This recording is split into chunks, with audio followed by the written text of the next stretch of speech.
আচ্ছা বলতো ক্ষমতা কাকে বলে? একদিন আমার এলাকায় আসুন, দেখিয়ে দেব। কি বললি? গেল রে, এইবার আমার অবস্থা খারাপ হবে। আচ্ছা এসব বাদ দেওয়া যাক, ক্লাস শুরু করি তাহলে। আমি সবাইকে কিছু প্রশ্ন করব, দেখি কে কেমন পারে। আইপিসের পোলা, 10টি পশুর নাম বল। 5টা গরু আর 5টা ছাগল স্যার। কি? Oh, no, no, no, no. এই ঢংটা বাজে না কেন? চুপ কর সব। আই জিমিন, কাল তুই আসিসনি কেন? আমার দাদি মারা গেছে স্যার। পিটায় তোর পিঠের ছাল তুললাম আমি। ফাজলামি করার আর জায়গা পাস না তুই? এই নিয়ে 4-5 বার তোর দাদি মারা গেল। কি করবো স্যার, আমার দাদিরা তো 10 বোন, সবাই আমার খুব কাছে। 5টা মরছে আর 5টা এখনো বাকি আছে। তার মানে আরো 5 দিন আমি আসতে পারবো না স্যার।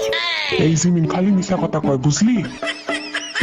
ওর একটাই দাদি, তাও মারা গেছে 1900 ব্রিটিশ আমলে। আইবি বল, আমি যদি তোকে 7টা বিড়াল আর 3টা কুকুর দেই, তাহলে তোর কাছে মোট কতগুলো প্রাণী হলো? 11টা স্যার। এই শিখছিস এতদিন? কারণ স্যার আমার কাছে তো আগে থেকেই একটা কুকুর আছে, তাইলে তো 11টাই হলো।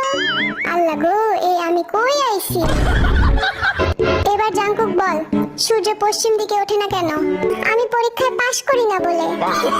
Oh, no, কি? no, no. কারণ আমার মা বলেছে আমি যেদিন পাশ করব সেদিন নাকি সূর্য পশ্চিম দিকে উঠবে। ও খোদা, তুইলা লাও আমারে। এইভাবে পড়াশোনা করে জীবনে কি হবে শুনি? সামটাইমস আই এম ভাবিং আমার জীবনের কি হবে।